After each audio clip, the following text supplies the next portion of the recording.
Excellency, President Dr. William Samuel Ruto, members of the media,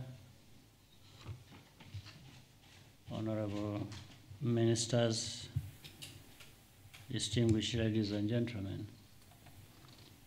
I want to take this opportunity to once again welcome the President and his entire delegation to Rwanda. Over the years, Rwanda and Kenya have built strong relations.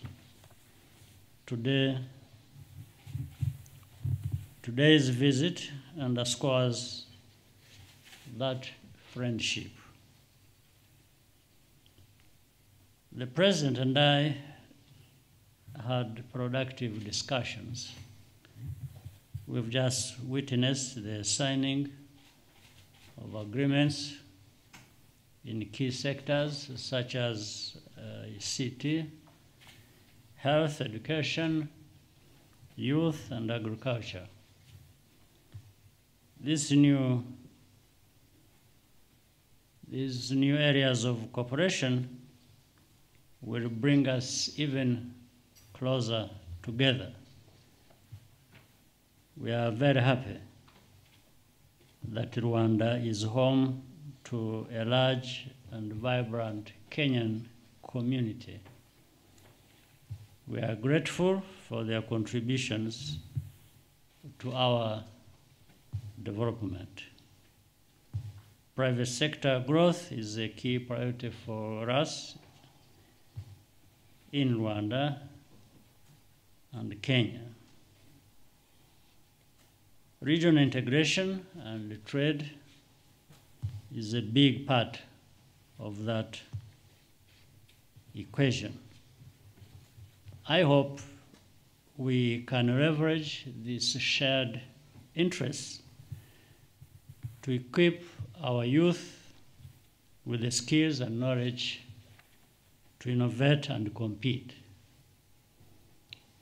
The people of Rwanda and Kenya are also united by a common vision for a more stable region. I commend Kenya's leadership in helping to resolve the crisis in Eastern Congo with other members of the East African community.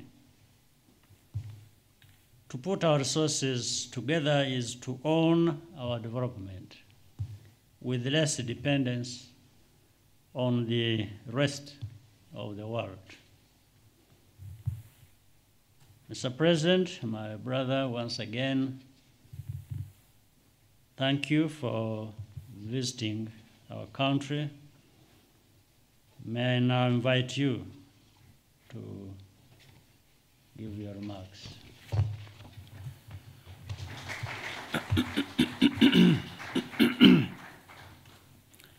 Good afternoon, everybody. First, let me take this opportunity to thank my dear brother, the President of Rwanda, President Paul Kagame, for his invitation for me to visit Rwanda and for being a gracious and generous host. My delegation and I, Your Excellency, have experienced wonderful hospitality of the people of Rwanda, and I want to appreciate on behalf of my delegation the warm reception extended to me and to members of my delegation. The President and I have engaged in very fruitful, extensive consultations and deliberations on matters that are important not just for our two countries, but for our region and for our continent as well. I wish to emphasize that Kenya and Rwanda have enjoyed great bonds of friendship, build a solid foundation of people-to-people, government-to-government, business-to-business relations, and to extend my gratitude to the people of Rwanda and through you, Mr. President, to the people of Rwanda for the hospitality that has been extended to the big 10,000 strong plus Kenyan community in Rwanda. We don't take that for granted. We sincerely thank you for that great hospitality. Let me also appreciate the MOUs and the documents that have been signed between our officials in the many areas of health, of ICT, education, and all the other sectors that will consolidate the relationship between our two countries, present to us new momentum, and create new impetus for the growing of our relations and expanding of our engagement between our two countries and as also members of the East African community. Your Excellency, just as Rwanda is a gateway for us into the Great Lakes region, we are also aware that Mombasa is an important port for the people of Rwanda, and it creates the synergy between our two countries, and we will continue to work on building that relationship and the network necessary for us to benefit from the synergy created by our two economies. Let me also say, in our conversation, we have discussed the issues around how to enhance communication between our two countries. It is the case that both Kenya and Rwanda have already signed and ratified the One Area Network that will present to our people the opportunity for ease of communication that will make it that much more easy for business, for enterprise to thrive as people engage not just through travel, but through communication. And we are looking forward jointly as Kenya and Rwanda to the other members of the East African community joining us in building this network of communication that will make it easier for people, East Africans, to work together, trade together, do business together, and live together in one common area. Let me also state that I have extended my invitation to President Kagame to attend the mid-year coordination meeting of AU that will take place in Nairobi between the 13th and 16th of July this year. Again, an opportunity that will present us a chance to discuss the matters that affect our continent, the serious issues of climate change, the serious issues of what the pandemic and all the other challenges of the war that has brought upon us, and how we can navigate in a very delicate global situation, how we can navigate as a continent and as countries into the future. We're all aware of the challenges around our region. And again, let me commend President Kagame's and Rwanda's understanding of the issues in Eastern DRC and their contribution to EAC as we manage the situation in DRC and providing leadership and making sure that the people of DRC who have had challenges for many years can one more time have peace and they can concentrate on building their nation. Again, we appreciate the understanding and the contribution of Rwanda in the EAC framework for us to be able to move forward. Same thing in Ethiopia, same situation in Sudan, and same situation in South Sudan, that we need the invaluable contribution and support of Rwanda in helping us sort out our neighborhood. Mr. President, let me again, on my behalf and of my delegation, again affirm the cordial relations between our two countries and our shared desire to deepen and expand the bonds of friendship and unity between our two nations. I am looking forward to this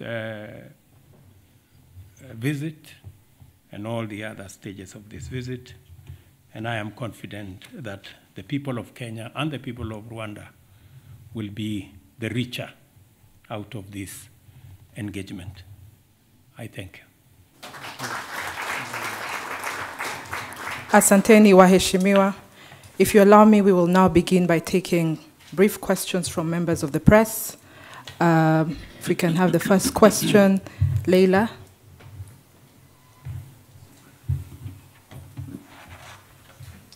Your Excellencies, Hamjambo. My name is Leila Mohammed from NTV Kenya. You've spoken about signing of bilateral agreements in the areas of education, health, and the female and women agenda.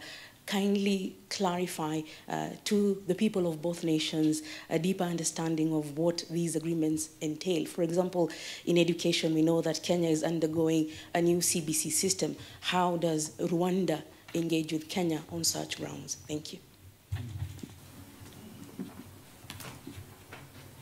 It is to both of us. Excellency, may start. The details of the relationship between our two countries, and especially in the context of the signing of the agreements, all the way from agreements on cooperatives and how we can share experience on how to consolidate the cooperative movement, how we will benefit from the experience in Rwanda and the shared experience in Kenya, how to build platforms using ICT, for example, on the evolution of credit management, like in the case of the Hustler Fund, which you are aware about, and how we can bring ICT into the middle of organizing our cooperative movement and also leveraging technology to access financing in the whole of that ecosystem. On matters education, we share a background, both as Kenya and Rwanda, and our reform of the education system that is underway in Kenya, that is now being spearheaded by the presidential party which I appointed, will share a lot of experience on many issues, including transition from primary school, junior, secondary school into university, and especially the big challenge of financing university education that has serious challenges. We are going to share experience on how we can make education much more relevant and easy to deliver, and also cost effective. There will be a lot of sharing of experience in that space. In the MOU on health, for example, there will be a collaboration between our two referral hospitals, the largest referral hospital in Rwanda and the largest referral hospital in Kenya, again, for us to share experience in that space and also to share facilities where necessary. You may want to know, for example, that Kenya benefited from support from Rwanda when I called His Excellency, and he was gracious enough to give us their ICT platform for VAT management. And as a result of that platform that Rwanda shared with Kenya, we have seen improvement in our VAT collection. It's in that context that we are signing some of these MOUs so that it becomes much more easy for us to share experience, share resources, and even share technology for the better management of our economies and our countries. Well, I just add to what the President has just well elaborated in terms of the MOUs under the JPC. It was just a framework. I think many of the things really speak for themselves.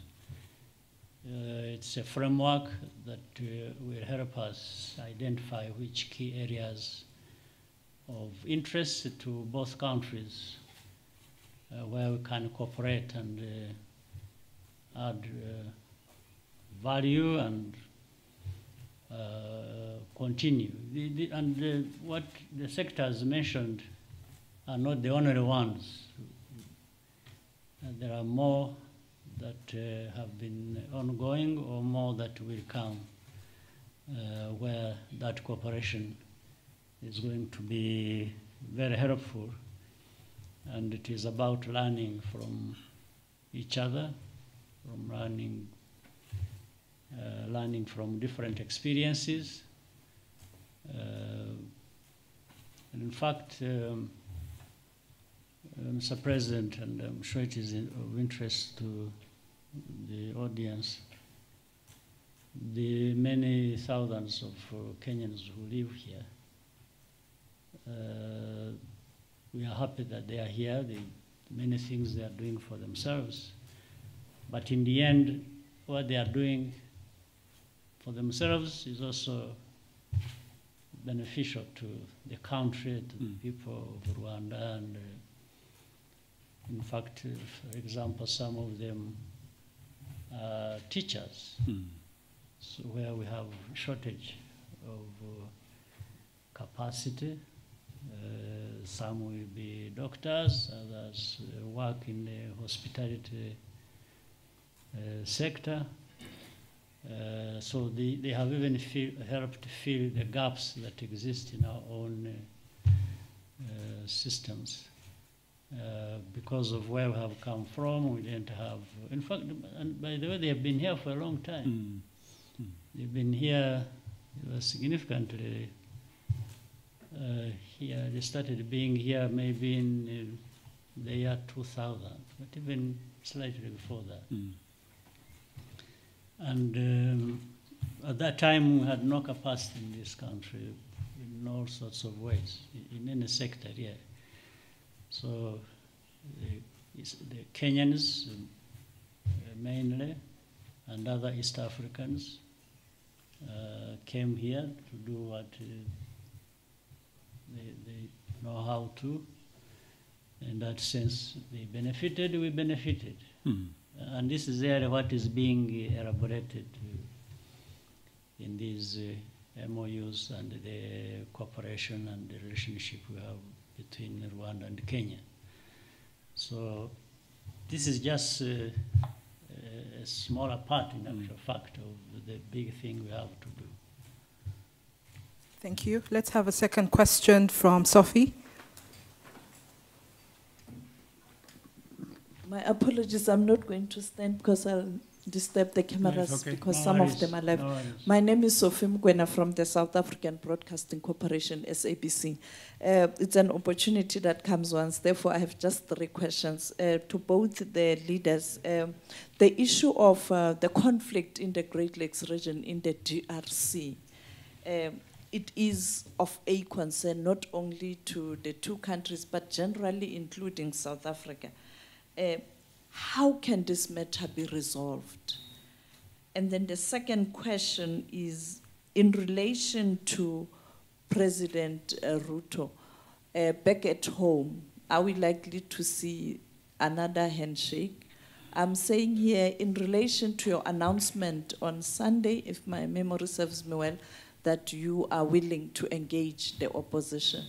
And then finally, President Kagame, ahead of the commemoration of the genocide, is the international community doing enough to deal with issues of conflict around the world, learning from what transpired in Rwanda in 1994 when the world looked away? I remember former President Mbeki saying, your party even reached out to the ANC then before they became government, but unfortunately they were busy with elections. Are we doing enough as the global community to avoid this conflict, the war in Ukraine, Palestine, and all those flashpoints? Thank you so much. That will be loaded. You want to go first? You wish? Okay. Let me say the following. On the matter of DRC, Eastern DRC, and the challenges of security in Eastern DRC, this is a collective concern of us as a region. The heads of state did take a decision that EAC must provide leadership in sorting out the challenges in Eastern DRC, especially after DRC joined the EAC. The good news, the positive news, is that the last 1 month has seen a lot of positive development around the challenge of security in Eastern DRC. We now have, joining the Kenyan forces that have been there for the last almost 5-6 months, Burundi have now come in, Uganda have now come in, and forces also possibly from Angola have come to support the whole effort of stabilizing Eastern DRC, providing security for especially vulnerable people, ensuring that we manage the challenges of security that continue to lead to loss of life, gender-based violence, and many other issues around children who cannot go to school, and children that are displaced, and hundreds of thousands of people that live in camps. Because of the buildup of forces from different countries, there has also been generally a movement even by the armed groups in Eastern DRC to respect the cessation of hostilities, to also abide by the cantonment areas. We've seen a lot of movement in that direction. So we are confident that with this greater understanding and coming together, and I want to thank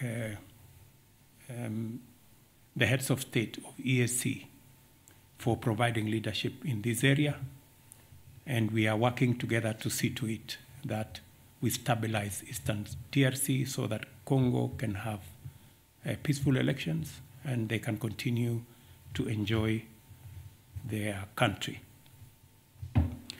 On the issues of Kenya, thank you very much for asking. We believe we are a democratic nation. In fact, possibly the largest democracy in our region. And we value, and we, thank you very much, Mr. President. I think he realized I was struggling.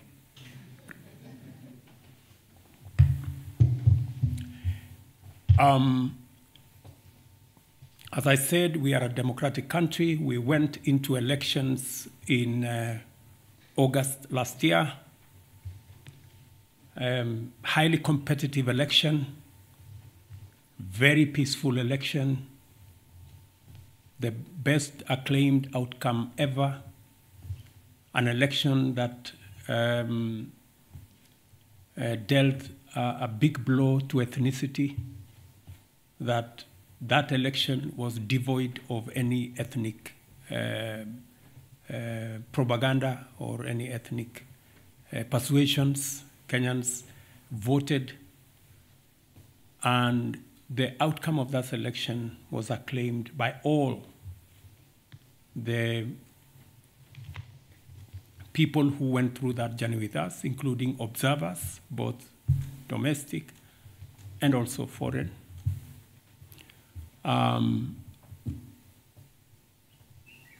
Subsequently, somehow the opposition,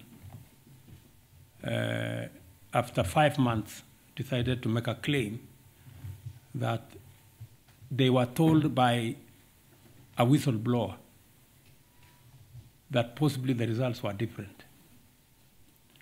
They haven't been good enough to tell us who the whistleblower is and how they arrived at a different set of results than one that were released by our Independent Electoral and Boundaries Commission. However, as I said on Sunday, in times like this, it is not a question of who is right and who is wrong. In times like this, you have to put your house in order. And as president, I owe it to the people of Kenya to provide leadership. And on Sunday, I did ask the opposition to reconsider the demonstrations that they had undertaken, because protests and demonstrations are provided for in our constitution, but the protests and demonstrations were acquiring an ugly, violent turn that was destroying property, putting a lot of lives into risk, causing a lot of unnecessary chaos, and it was time for them to reconsider those demonstrations. I did offer them that whatever issues that they had, there was democratic, constitutional, legal channels of raising those issues using the platform of Parliament in a bipartisan manner. And that is the offer I made to the opposition. You asked me a direct question whether there will be a handshake because of this situation. I want to tell you, there will be no handshake. But there will be an engagement in Parliament on the issues that have been raised. Those that Parliament can resolve, they will be resolved. And when I say there will be no handshake, I know that there is a context, like we were being told here, please have a handshake. Unfortunately for us in Kenya, a handshake has a different connotation. And that is the one that I am talking about. The handshake that brings the opposition and government into some conundrum and a mongrel and an outfit that is undemocratic, unconstitutional, and illegal. We are a democracy. And in a democracy, it is underpinned by a system of checks and balances, where you have a government and an opposition. The history we have of the handshake is where there was a fusion of government and the opposition, and the results were very disastrous for Kenya. There wasn't any accountability. The whole system went rogue, and the people of Kenya do not want a situation where democracy is undermined. Democracy is, the system of checks and balances is undermined. Kenyans want a democracy where the system of checks and balances works. I am a great believer myself in a system where there are robust checks and balances, because that's the only way you can hold a government or an executive to account. And holding an executive or a government to account works for everybody. It works for the citizens, it works for the government because they are kept on their toes, and it works for the opposition as well, because then they become part of success of a country. So I hope I have answered your question. Thank you. Good. Well, on my part, two quick comments. One is on Eastern DRC. I'll first of all confirm what the President has just said, that I think in the last few weeks we see some progress, much as there are still other issues to resolve, but progress is nonetheless there. We just need to do more and register more progress toward a solution. But the history of Western DRC is something we can't go into problems here sufficiently. It will take a long time, but problems have been there back and forth. And something related to what the President said also is maybe for many years people have concentrated on trying to apportion blame to all parties and who is right, who is wrong, and it has gone on forever. So that means there's something wrong with that approach to dealing with the issues. I think the best way to deal with such issues is study, understand, and deal with the root causes of any of that problem or any other problem anywhere else. If you don't look at the root causes, then you tend to give a partial solution, and then problems come back every other time. So, and this is linked to what you also mentioned, referring to the international community and what they do, whether there are any lessons learned.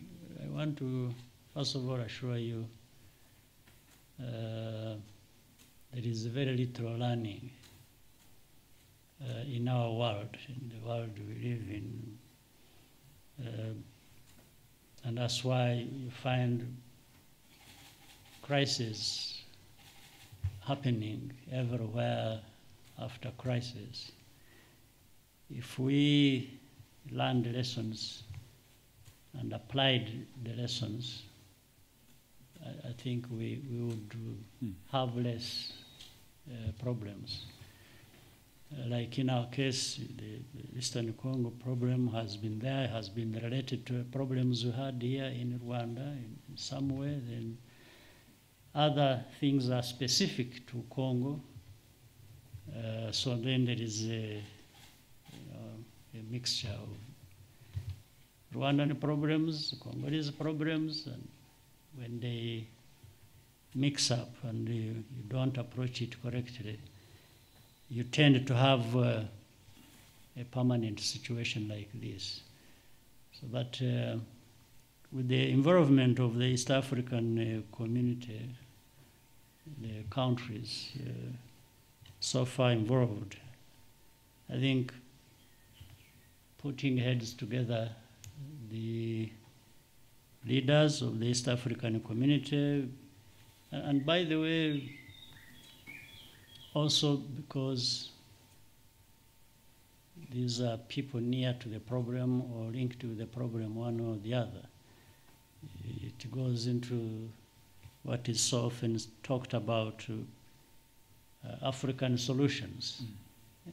I think well applied, truly these would provide solutions, because there is a direct stake into that, and people are close to the causes or to the problem itself.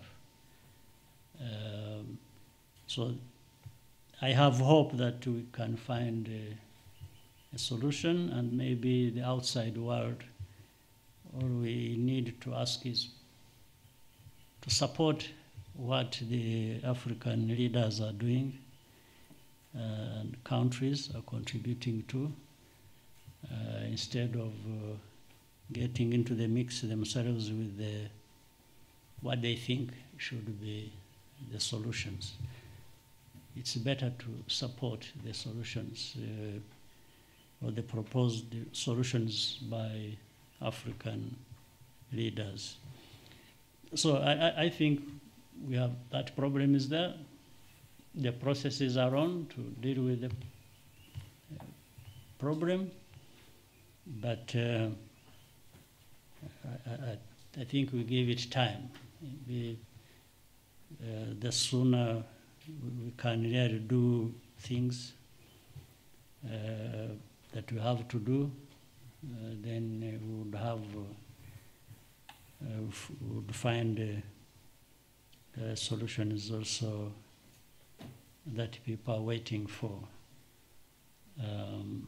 So it is here in Eastern Congo, that is, and then the global community that, given the whole world, as you said, maybe those who I'm talking about who try to help here tend to divert their attention to other parts of the world. Maybe the problems in Eastern Congo or around the region, the Great Lakes region, will take, we end up being secondary in a sense. The primary becomes the other one. But we have to be aware of that. We shouldn't be disheartened by that. We understand how the world works, so we've got to bear that in mind and go ahead and do what we can do. So I think that's what the understanding is in the whole region. Thank you, Your Excellencies. We will now take the last two questions, Sam and then Anangwe.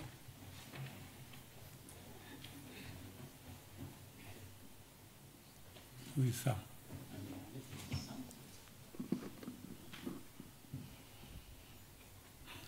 Why don't both of you go and that one, so that and I said you had said two people. Yes, Sam and Anangwe. Maybe an additional one person. I can see they are struggling for the microphone. Good evening. If we do that, Good evening. Good evening. My name is Jamal Hashim from Azam TV, Tanzania. I would like to speak in Kiswahili language. I know, President, you understand Kiswahili. Jumuiya ya Afrika Mashariki ni jumuiya yenye kuleta matumaini kwa nchi wanachama na watu wake. Lakini katika siku za hivi karibuni tumeshuhudia wananchi katika jumuiya hizi wakizinyoshea kidole serikali zao kutokana na hali ngumu ya maisha.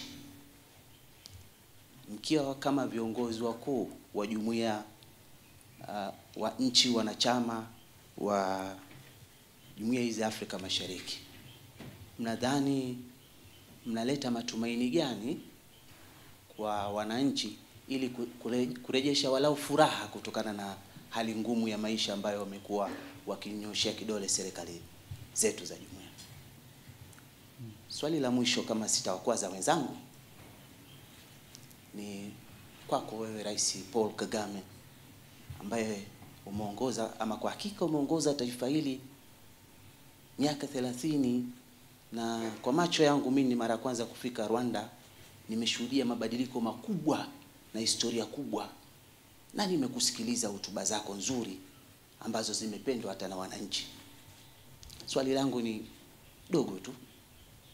Je, umejiandaa vipi kumtafuta mrithi wako wakati huu umetawala miaka 30, ili walau awe na uwezo kama wako, na kama wananchi wanavyosema aweze kusimamia ile misingi mitatu ambayo nimeisikia ukisema: uwajibikaji, mengine nimesahau lakini nakumbuka uwajibikaji na zile nguzo tatu.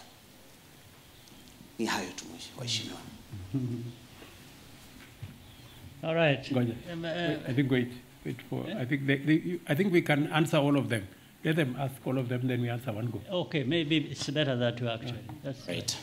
Thank you, Your Excellencies. My name is Samuel Senono from UBC TV in Uganda. Your Excellencies, you've highlighted that in the bilateral talks that you've had and the many that you will continue to have, you've talked about the issue of trade and cooperation between the EAC nations. And reports indicate that for us to attain seamless trade in the East African region, we need to liberalize the skies. And East Africa has a project of the open skies. So, Your Excellencies, I would like to know what is the status update of the EAC open skies. Thank you very much. My name is Eugene Anangwe. I represent CNBC Africa here in Rwanda. President Ruto, recently you gave a bag of goodies, for lack of a better word, for US investors, including possible tax relief measures. And this has been received in different ways. There are those who are local traders and those from the region who probably see this as, you know, something that they wish to see as well. How do you convince them that such measures are not discriminatory and that you also think about those local investors? To both of you, President Paul Kagame and President Ruto, we are experiencing tectonic geopolitical shifts. And we've also heard of Japan, you know, moving or committing to buying Russian oil above price caps. Most of people are breaking away from traditional US currency. I would like to understand where Africa, where Rwanda, where Kenya is in terms of their capacity on this table. Are they there as meals, or are they there as vibrant players in these particular shifts? Are we able to see, like in US now, President Trump has called for demonstrations in the anticipation for visa rest? Are we going to see senators coming from Rwanda, from Kenya, going to call them to order, the way we've been seeing such situations happen? Thank you so much, and God bless. I think that's it. That's it. Let me start maybe with my question specifically, which was linked with that. I think I don't want to take the risk of replying in Kiswahili and then I'm misunderstood. I may speak in English, but I understood the question.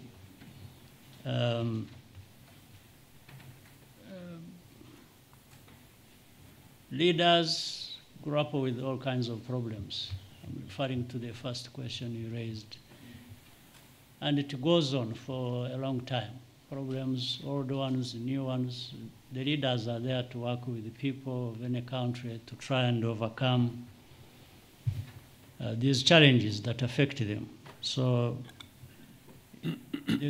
problems we have today in whatever country you want to talk about, and the challenges that leaders have to address are everywhere. You don't find a country without any problems.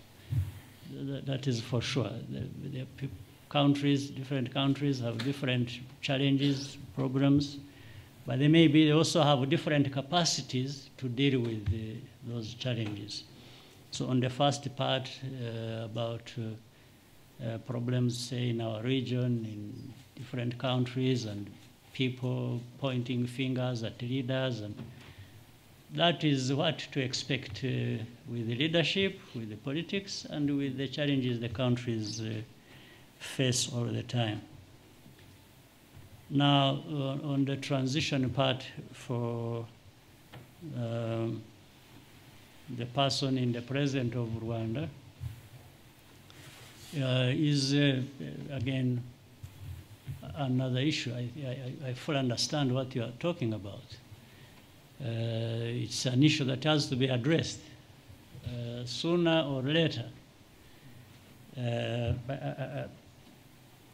So on one hand, I agree with you. That is a solution that has to be found, irrespective of what has been done and progress and so on and so forth. Well, including some areas of lack of progress.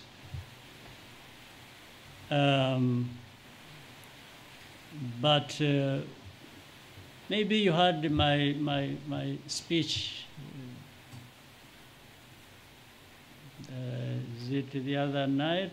Is it last night? Or the night before the one of us? I had an opportunity to address this question directed to my party, which over the weekend we had many things to do, including we had a Congress that brought together over 2,000 cadres of the party I lead, which leads the country as well. Some of those things were discussed. And the one you put the question to myself, I had the opportunity to discuss it with my members of the party, that it is an inevitability that we have to find, first of all, grow leaders, and not for me to decide who is going to be the next leader after me. I think that also is not necessarily correct, but to create an environment, circumstances that will give rise to people who can lead, irrespective of whether I like them or not. Because I think you brought it up referring to democracy. You're talking about governance. You're talking about good governance. In good governance, I don't think you want everyone exiting to be the one to decide who comes after them. So let's put that aside. But the situation is being looked at, has been looked at, in fact, since 2010. We had this discussion within our party, within our country. But the circumstances also in Rwanda and the history and the challenges tend to dictate certain things that may not be very common with other situations. But even other situations have differences of things they have to deal with. They don't necessarily deal with, in one country, one thing, like another country does it, and so on and so forth. But while that problem is, especially in our case, is particularly a bit complicated and has created these, given rise to these questions, it's also not very difficult to understand. It's not something that is invented by anybody or that has to come from anybody else other than we ourselves having to ask this question.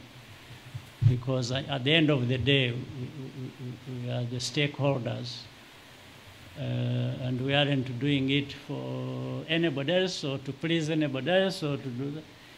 It's to manage our own affairs and deal with our challenges the best way we can. But the point you made, I will say, is not the first time. It's not the first time it has come up. Maybe it's not even going to be the last time. But life has to go on. So we have to live our lives and deal with these challenges. So I'm sure one day I may join journalism in my old age. So, and then we can talk about that past that involved me. I'm looking forward to that. So maybe, President, I let you go and we can keep. Okay. Yeah.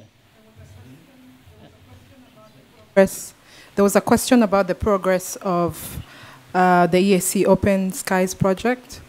Yes, yes. This one is also another thing that is going to happen if we really talk about integration and mean it. We can only say it has delayed, but it will come. And we better bring it about the proper way. I mean, there are things that need to be done within the region, people to discuss how best to do it, when to start. Do we start all of us, so we can start 2, then 3, maybe start 4, and the others join? And these are things that people discuss and find a solution. So open skies, I think, are essential. And in fact, most of them, of these issues, like the President earlier said, had something to say about one area, network of communication, which has applied between mainly between Kenya and Rwanda. It was meant for the whole of East Africa. But instead of waiting for all of us to do it at once and maybe never take off at all, we said those who are ready can move on and the others will follow, especially when they have seen the benefits. But this also relates to something else bigger, which is the African Continental Free Trade Agreement that was entered into, and such a vast area that Africa or African countries that are part of it would really benefit immensely from, opening up the skies, integrating communication lines, and serve very well within that framework, something that is so precious to our continent. So I'm sure it will soon be coming. And I let the President handle of that if need be. I'll come I think in she again. wants to say something. No, sir. Okay, thank you very much.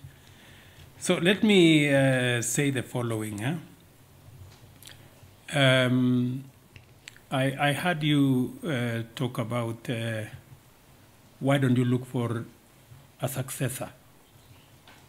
I want to tell you that from our own experience in Kenya, trying to get a successor can be a very disastrous project. Because it may not be the person the people want.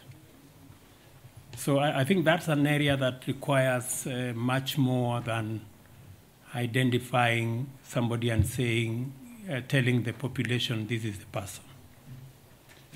What President Kagame has done from where I sit is commendable. I think he has provided sufficient mentorship to enough people to be able to step forward and in a democratic manner do what they have to do as a nation. I am very confident that he has provided lessons to many other leaders, and it is up to those leaders to do what they have to do. Let me wacha nikujibu kwa Kiswahili jambo la gharama la maisha, gharama ya maisha. Wacha nijaribu Kiswahili. Sio sanifu sana kama ya kule Tanzania, lakini nitajaribu ya Kenya. Gharama ya maisha ni changamoto la kitaifa na ni changamoto la kimataifa pia. Sio nchi zetu za bara la Afrika Mashariki peke yake ndio tuko na tatizo la gharama ya maisha kupanda. Ni tatizo la kimataifa, sehemu nyingi duniani, kwa sababu ya mambo mengi. Jambo la kwanza, tuko na matatizo yaliyotukumba ya pandemic ya COVID-19. Tukapata tena matatizo ya vita kule Ukraine na Russia. Tukapata tena na matatizo makubwa ya climate change. Kwa mfano Kenya mwaka uliopita, magala yetu tulikosa karibu magunia milioni 10, karibu magunia milioni 10 ya chakula hayakupatikana kwa sababu ya mvua ambayo haikutosha. Na ni lazima tufikirie mbinu kama serikali, ni vipi tutashughulikia tatizo hili tukiwa na changamoto za climate change, kukosekana kwa mvua, kuchelewa kwa mvua na mambo kama haya, na vile vile kukosekana kwa mbolea ambazo tunatumia, na ni vile tutashirikiana kuondoa kwa mfano yale matatizo tuko nayo ya mipaka, vizuizi katika mipaka yetu ambayo yanazuia chakula kutoka Rwanda kwenda Kenya, kutoka Tanzania kwenda Uganda, na changamoto kama hizo. Na ndio sababu tuwe na maelewano kama yale tumeelewana hapa Rwanda ya uhusiano kati ya mataifa zetu, ndio tuweze kusaidiana pale panapotokea changamoto kama ile ya matatizo ya njaa. Kawaida, kwa sababu sisi ni nchi za demokrasia, kuna watu ambao wanachukua changamoto kama hizo na kuzibadilisha zikawa ni mambo ya siasa. Kama nafikiri umekuwa ufuatilia huko Kenya, kuna watu siku hizi wanavaa kofia juu ya kichwa, wanavaa sufuria. Na nimejaribu kuwauliza, hii ni mbinu gani ya kuzalisha chakula? Ukiweka sufuria juu ya kichwa, sijui itasaidia kwa njia gani kuzalisha chakula na kuondoa njaa. Lakini ndio hali vile wewe mwenyewe ulivyosema, ndio hali ya mambo. Again, to maybe speak to the issue raised about open skies, I think President Kagame has responded to you very well. It is not a matter of if, it is a matter of when. We will have the reality of connecting our airlines and possibly even having one regional airline that will connect our capitals, our nations, and to be able to provide easy movement of people, ideas, goods, services. That's really where we are heading, especially, as President said, in the context of Africa Continental Free Trade Area. That is where we are all going. The challenge we have in our region and in our continent is that of connectivity. We've made the first step to improve connectivity in communication. That's why we have one area network with Rwanda. It is our belief that the other East African countries will come along as a building block towards reaching even where we are thinking on how we can bring our space into one area, have a regional airline. I think there are already consultations between Kenya Airways and South African Airways. There is possibility of consultations with Uganda Airlines, and I'm sure further down the road with all the other airlines in our region, so that we can make the skies of our countries one area and be able to move our people and services faster and much more frequently. On the subject, my good friend said about, Mr. Anangwe, you said something about what? Sure. Incentives for the US investors. Okay, yes. Yeah, the incentive of US investors. In any case, the incentive I announced last week are not just for American investors. And I said it very clearly when I announced those incentives. They are for business, whether they are Kenyan, whether they are from Rwanda, whether they are from East Africa, or they are from the US or indeed any other part of the globe. We are continuously raising the bar on investment in our region to be able to make sure that we attract investment into our region. It is the reality that our own taxes can take us so far. Foreign direct investment becomes another avenue of attracting resources so that we can grow opportunities, we can grow our economies, we can grow jobs for our young people. Apart from what we are doing nationally, using our own taxes, apart from what we can do with money that we can access from multilateral agencies, there is huge opportunity if we can also attract foreign direct investment. It is an avenue for growth of the economy, for growth of job opportunities, business opportunities, entrepreneurship, and it all works together. Not for the American firms, not for the European firms comes to invest in our region. It is the benefits we get with the jobs, with the investment opportunities, with the services, with goods that are manufactured in these areas. And for your information, many of the goods that will be produced by some of these investments are goods that will also earn us foreign exchange when they are exported to different destinations globally. So we have many companies in Kenya, for example, One Health Revital in Kilifi that exports to 28 countries in the world.